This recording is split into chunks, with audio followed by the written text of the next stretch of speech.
¿Qué es Senatra? Senatra es una institución, es un organismo que depende de Secretaría de Salud y se estableció para llevar el control de todo lo que es el Sistema Nacional de Trasplantes. Esto involucra realizar diversas actividades, desde la difusión y dar información a la población sobre materia de donación de órganos, tejidos y trasplantes, así como dar apoyo a cada una de las instituciones.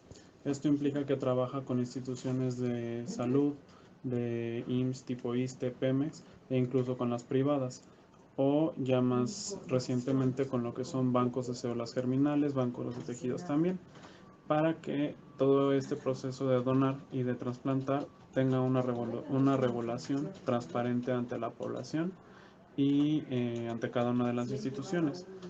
Nosotros tenemos aquí lo que es como el concentrado o lo que se conoce como la lista de espera, que ya más adelante vamos a ver qué es realmente, pero nosotros tenemos aquí el registro de todos los pacientes a nivel nacional que están en espera de un órgano o de un tejido, y en base a eso apoyamos a los hospitales en la distribución de estos. Cuando hay una donación, cada hospital tiene la decisión de a dónde se van a ir esos órganos y esos tejidos. Tiene que quedar claro que Senatra nunca va a decidir y nunca va a hacer esta repartición, únicamente se va a apoyar. Como nosotros contamos con el conocimiento de todos los pacientes, nosotros podemos ayudar a los coordinadores en los hospitales para que se logre enlazar la mayor cantidad posible y beneficiar así a un mayor número de personas con la donación. También se emiten lo que son políticas y normas por la parte jurídica de todo esto de materia de trasplantes. ¿Cuándo fue fundada Senatra? Antes existía un registro aparte, ya realmente viene desde los 1970-80, que se encontraba en el Hospital de Nutrición, pero fue a partir de 2004 cuando se juntó propiamente lo que es varias instituciones bajo el nombre de Senatra, y a partir de ahí a la fecha es cuando ha estado funcionando. Senatra también colabora junto con otros consejos y centros estatales, por ejemplo Nuevo León, Jalisco, principalmente.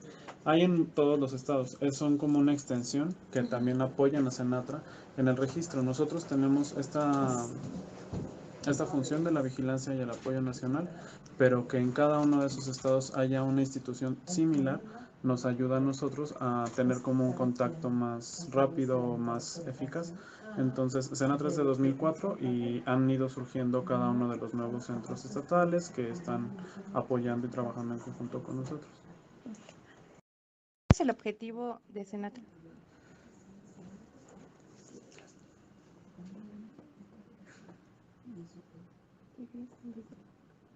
No, nuestro objetivo es principalmente tener un control y una transparencia ante la población, porque, bueno, no recientemente, de hecho desde hace mucho, conocemos que existen los mitos o las dudas en la población general sobre si hay o no tráfico de órganos, sobre si esto es un proceso que realmente beneficia a los mexicanos.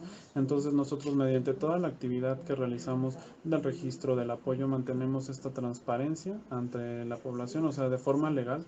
Es un registro y una evidencia sobre cada uno de los procesos que se están haciendo, y además nuestro objetivo también es, por parte de otras extensiones aquí dentro de Senatra, el dar la difusión, el dar la formación hacia las personas en población general, y que en lo que es parte médica, trabajo social, enfermería, psicología, seguir formando personas capacitadas para que se encuentren dentro de las instituciones hospitalarias a través de un diplomado, y que ellos puedan ser quienes, con el título de coordinador hospitalario de donación de órganos y tejidos, puedan dar pie a que se den estos procesos de donación. Y aunado a eso, también una de las funciones de Senatra es coordinar los procesos de donación y mediante algunos estatutos, como podemos ver quizá más adelante, en cuanto a una urgencia de trasplante, ellos están implicados en el asunto de la distribución en cuanto a la búsqueda de receptores que más necesiten este tipo de órganos. requisitos necesita una persona para poder ser donador? Bueno, depende del tipo de donador que se vaya a utilizar. Existen donadores cadavéricos y donadores vivos.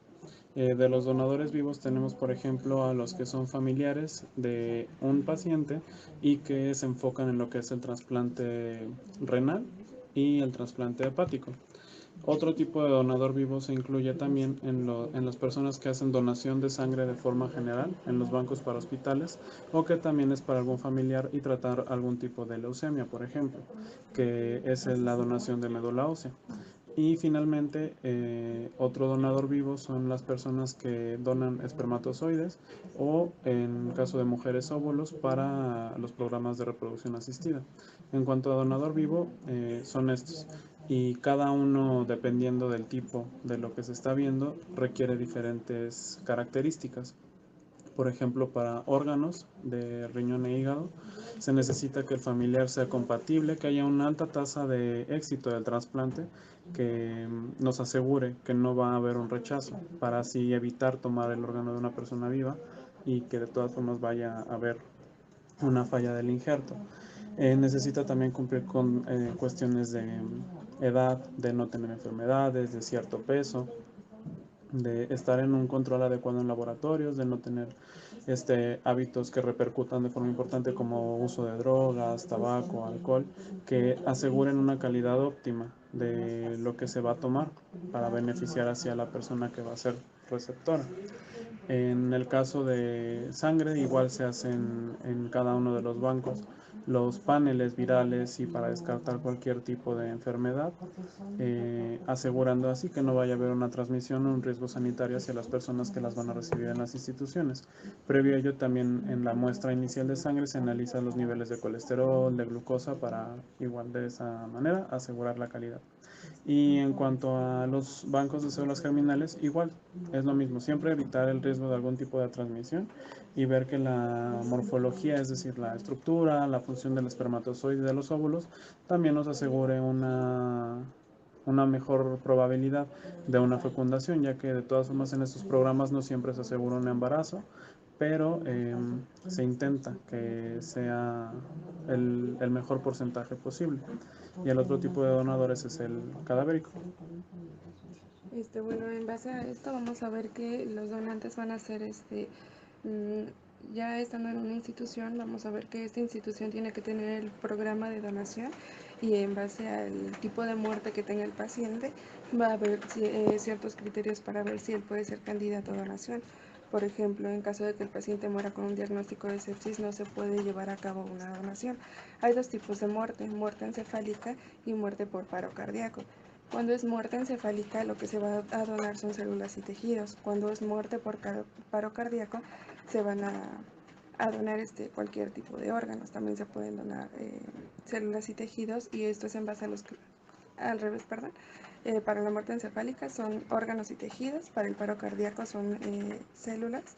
Y entonces aquí vamos a ver que tiene que haber un consentimiento informado. Aunque el donador haya dicho en vida que él quería donar, tiene que haber un familiar que vaya a ser el que acepte la donación, y una vez que esté firmado el consentimiento informado, ellos van a decidir si se dona o no se dona, y en base a los criterios clínicos, por exploración física, por datos de laboratorio, que no tenga ningún riesgo sanitario como VIH, sífilis o alguna enfermedad infectocontagiosa, se puede llevar a cabo la donación de estos pacientes. En estos casos también es importante aclarar que el requisito en el caso de muerte encefálica, que es algo que causa mucha confusión en la población todavía, la muerte encefálica ya es un equivalente a muerte como si hubiera parado el corazón. O hubiera sido una muerte natural, tanto médicamente como legalmente, ya es un igual. Lo único que es diferente es que gracias a los ventiladores, a los medicamentos, a todas las soluciones, el corazón sigue ejerciendo una función de bomba que va a permitir que la sangre llegue a estos órganos, y por eso es que los podemos tomar nosotros para trasplantarlos. Pero la persona realmente ya se considera como fallecida y es un cadáver, entonces eso es algo que hay que aclarar mucho, porque es algo que deja duda en los familiares. También una de las cosas importantes aquí es que tenemos que ver que no sea un caso médico legal. En caso de que sea un caso médico legal, interviene el Ministerio Público para ver que no haya sido con alevosía y ventaja el fallecimiento de esta persona y se pueda llevar a cabo la donación sin que haya alguna malintención o malinterpretación. Y también en cuanto a los criterios de asignación de estos órganos, tenemos que tener en cuenta que es importante ver la gravedad del paciente que va a ser nuestro receptor, y en este caso también vamos a poder ver que hay algunos casos de urgencia o ¿cómo se les dedica? Como urgencia tipo 0.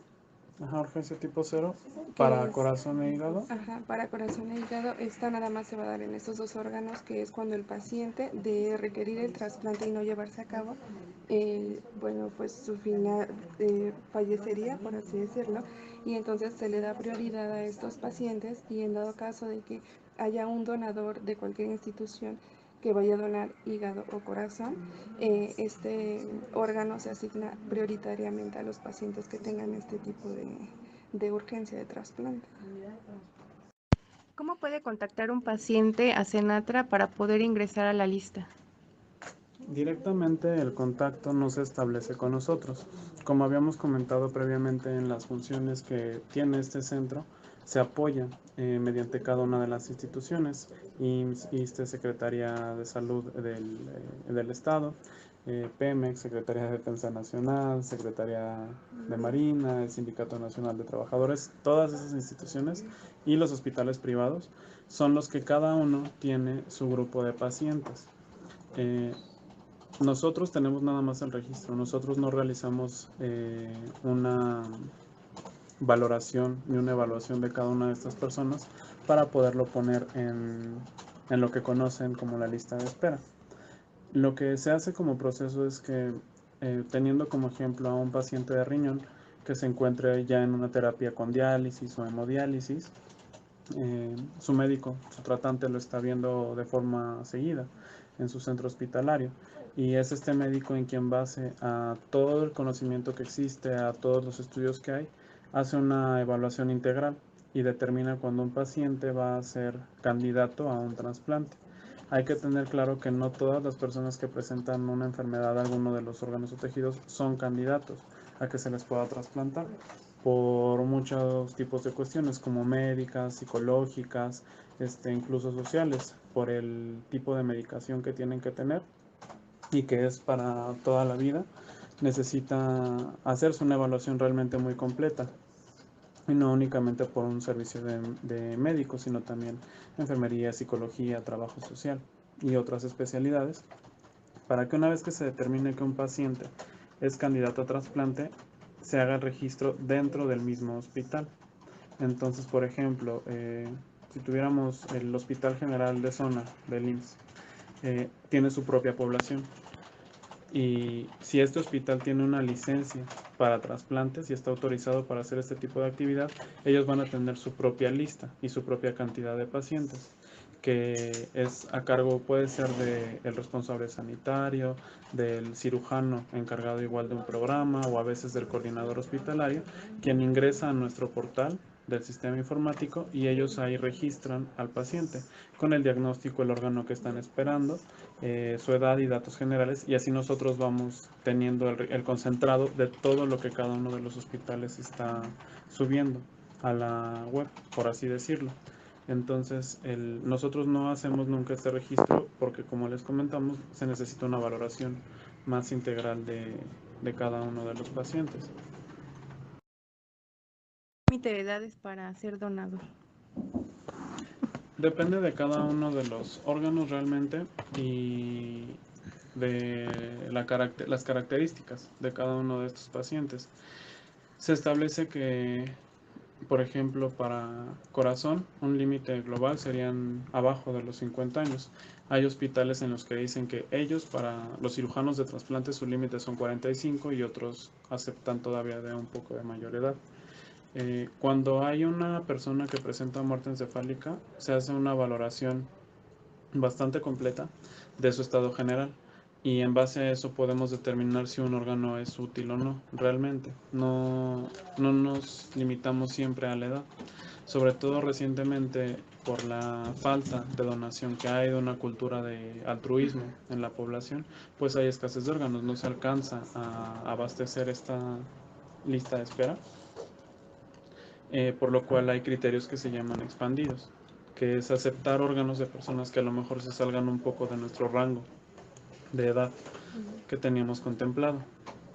O que cumplan con algunas características que nosotros no tenemos contempladas como totalmente aptas para el donador, como por ejemplo pacientes diabéticos o con alguna enfermedad de base que hayan tenido, siempre y cuando los parámetros de laboratorio y que nosotros estemos explorando y valorando en nuestro paciente donador estén dentro de los parámetros que nosotros vamos a aceptar como normales para poder llevar a cabo el trasplante. ¿Costo ser receptor? Depende realmente de cada uno de estos hospitales. Si una persona está afiliada al IMSS, al ISSSTE o por ejemplo a Pemex, ya son personas que tienen derecho a estos servicios. Obviamente hay un costo en las consultas, en los medicamentos que se requieren, en todo el equipo de quirófano, o sea, hay un costo en todo el procedimiento, pero que la persona por estar afiliada ahí realmente no estaría haciendo un pago para poder ser receptor. El registro en para cualquiera de estas personas es gratis, no se realiza ningún cobro por parte de Senatra o ningún cobro extra por parte de la institución para registrarlos. Pero hay que tener en cuenta eso, que siempre es un proceso que va a requerir una inversión monetaria y que va a tener costos. Sobre todo, por ejemplo, en hospitales privados que tienen ya tarifas establecidas para cirugía, para días de hospitalización. Son personas que se espera que tengan la posibilidad de hacer estos pagos, pero no se les va a cobrar como tal el órgano ni el tejido. Se está cobrando el proceso de atención como si fuéramos a una consulta, como si fuéramos a una cirugía de cualquier otra cosa. Y en hospitales de salud que hacen estudios socioeconómicos, ahí varía también. Si una persona tiene menor posibilidad, la tarifa que va a pagar por por esos beneficios es menor. Y hay fundaciones que en personas que son de muy bajos recursos, pero que requieren un trasplante para poder vivir, pues también dan este apoyo. ¿Qué tiempo aproximado debe esperar un paciente para poder ser beneficiario? Pues es realmente un tiempo muy variable. Se escucha mucho en las calles y fuera este término de la lista de espera, de que si yo soy el número 1, a mí me va a tocar ese órgano. Pero como ya les mencionamos anteriormente, primero se tiene que hacer una distribución y asignación dentro de la misma institución. Entonces, por ejemplo, en el IMSS no van a estar todos de forma consecutiva, van a ser números bastante salteados y muy repartidos muy diversamente en lo que es todo el país.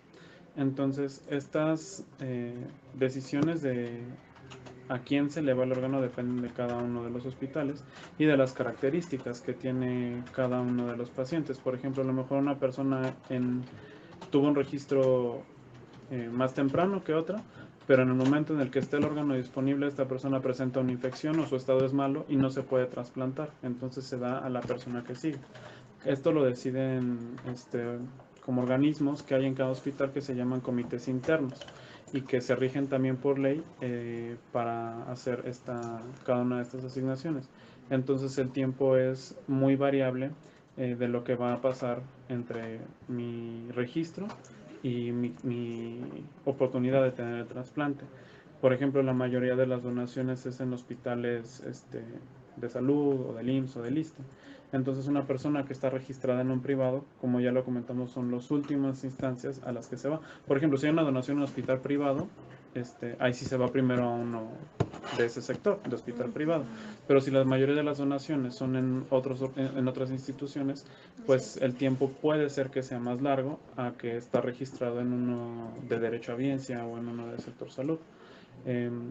Y pues realmente sí, es muy variable. A veces por cuestiones de grupo sanguíneo o de trasplantes anteriores, la compatibilidad no siempre va a ser la mejor.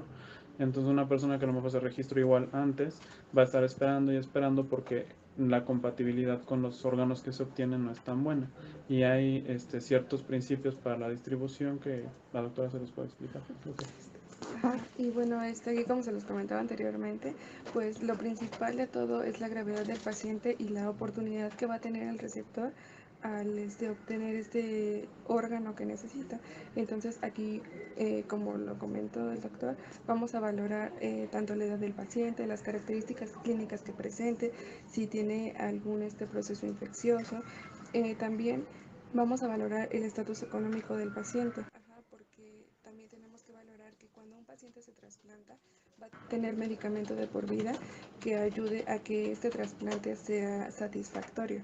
¿Ok? Entonces, dentro de los parámetros más importantes que se van a valorar en esto va a ser la urgencia que tenga nuestro paciente, y como se los comenté, si es urgencia cero se da prioridad porque en caso de no realizarse el trasplante dentro de las primeras horas el paciente puede fallecer, y también en las oportunidades que tenga el paciente, si está cerca del hospital, si la compatibilidad con, con nuestro donante y el receptor es la mayor, se va a tomar en cuenta Para llevar a cabo el trasplante también no se va a valorar únicamente a una sola persona. Cuando se notifica de una donación en determinado hospital, si ese hospital tiene licencia de donación y trasplante, y en base a su lista de registros se va a llamar a un cierto número de personas. A estas personas se les va a hacer estudios para ver la compatibilidad del órgano, y en base a estos estudios el que presente mayor grado de compatibilidad va a ser al que se le va a asignar el órgano. Como lo comentó el doctor, no porque sea el primero de la lista quiera decir que se le va a trasplantar a él, porque si tenemos 5 receptores que están en espera de este órgano, pero vemos que el primero y el segundo no tienen tanta capacidad de compatibilidad con este órgano, el trasplante no puede ser tan exitoso. Y si vemos que nuestro tercero y nuestro cuarto receptor que están en la lista de espera hay una mayor compatibilidad, entonces nosotros vamos a preferir ponernos como que en la opción de valorar a estos pacientes para el trasplante y esperar en el primer y en el segundo caso a que haya un órgano con mayor compatibilidad para ellos, porque si no el trasplante puede fracasar y entonces el órgano ya no va a ser exitoso para ninguno de nuestros pacientes que están en la lista de espera. Hay algo que también se puede mencionar, es que si por ejemplo nosotros nos apegáramos, bueno, nosotros no, en los hospitales se apegaran estrictamente a un orden de 1, 2, 3, 4, 5, a lo mejor la persona número 1 no es tan compatible, se hace el trasplante y va a desarrollar un rechazo.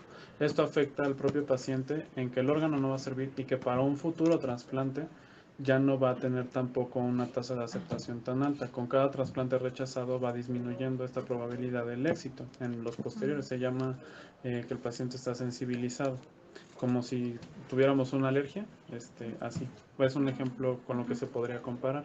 Y con lo que decía la autora, ahí es un ejemplo muy claro de cuánto tiempo. Si por ejemplo una persona que antes era sana, que no tenía enfermedades, presenta por alguna intoxicación, por alguna enfermedad variable, una falla en el hígado y se registra, ahí por ejemplo Senatra sí tiene que estar siempre en ese contacto, y nosotros siempre, si hay una donación, decimos que el órgano se verá ahí porque el paciente lo necesita para vivir, y normalmente son procesos que se tienen que completar en 24 horas aproximadamente.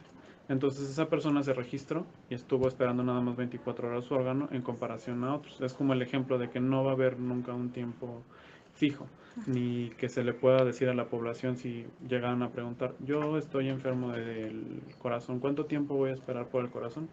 No hay uno, realmente. Es muy variable y hay que abatir ese término de la lista de espera para que no se quede esa idea de que son como turnos o de que va a ser siempre en ese orden. Pero sí, lo que sí se tiene que tener en cuenta es que no se va a elegir al paciente por ninguna circunstancia que no sea meramente médica. Ajá. Si el paciente lo requiere o si se realiza el trasplante en ese paciente es porque de eso depende su vida. Si no importa el sexo, la religión, la posición socioeconómica, esas son cosas que no se toman en cuenta, y que también es una idea que hay mucho, de que se va a personas con dinero, de que siempre es a las mejores clases, eso realmente no sucede. porque no se va a tomar nunca un órgano o un tejido, así tengas la tarjeta. O incluso aquí hay un registro también en el que entras a la página de Senatra y pones que quieres ser donador. Y o sea, nosotros tenemos eso, pero ya una vez que llega una persona al hospital, no, o sea, a pesar de que tengas eso, no se va a tomar ninguno de los órganos si tu familia no tiene el consentimiento. La utilidad de esta tarjeta del brazalete es para que a lo mejor si tú nunca lo platicaste con tu familia, ellos sepan que tú en vida querías donar y que si ellos en alguna vez se ven en esa circunstancia pues difícil, ¿no? De que tuviste un accidente, de que les dan el diagnóstico, ellos puedan decir, ah, bueno, pero está la tarjeta, nunca me lo platicó, pero pues aquí o sea, quería donar y ya tu familia lo va a autorizar, pero nunca, nunca, nunca se va a tomar algo, nada más porque traigan esa tarjeta. Se debe contar previamente con consentimiento. Sí, hay personas que a lo mejor no tienen la tarjeta, pero que lo hablaron con su familia y dicen, no, pues yo sí quiero donar y ahí son quienes donan. Aquí lo importante es eso, que cuando una persona decide ser donador, hable con su familia, porque su familia finalmente es la que va a decidir si se va a donar o no se va a donar en caso de que pues esta persona fallezca, porque como lo comenta el doctor Daniel, aún con esa tarjeta hay lineamientos y hay leyes que rigen que no se puede llevar a cabo la donación si el familiar directo de esta persona decide no donar. ¿Okay? Entonces lo importante aquí es que cuando una persona decida ser donadora, lo comunique a la familia para que la familia pueda autorizar la donación. ¿Cómo es el proceso de donación? En cada uno de los hospitales en los que se hacen esas actividades de procuración, el coordinador, que es la persona encargada, junto con el resto de equipo que hay en estas instituciones, hace un pase de visita para que cuando haya algún probable donador por muerte encefálica, sea esta persona la encargada de corroborarlo, tanto por su exploración clínica como con estudios de laboratorio y de gabinete. Una vez que se corrobora el diagnóstico de muerte encefálica, se tiene que pedir la autorización a los familiares o el consentimiento. Y a partir de este momento de que la familia da un sí y de que nos apoya con esta firma, el coordinador se encarga de ver todo el proceso que mencionamos, en donde hay hospitales. En mi hospital tengo pacientes que lo puedan recibir, no tengo, a qué hospitales se pueden ir, y es todo un proceso de logística bastante largo.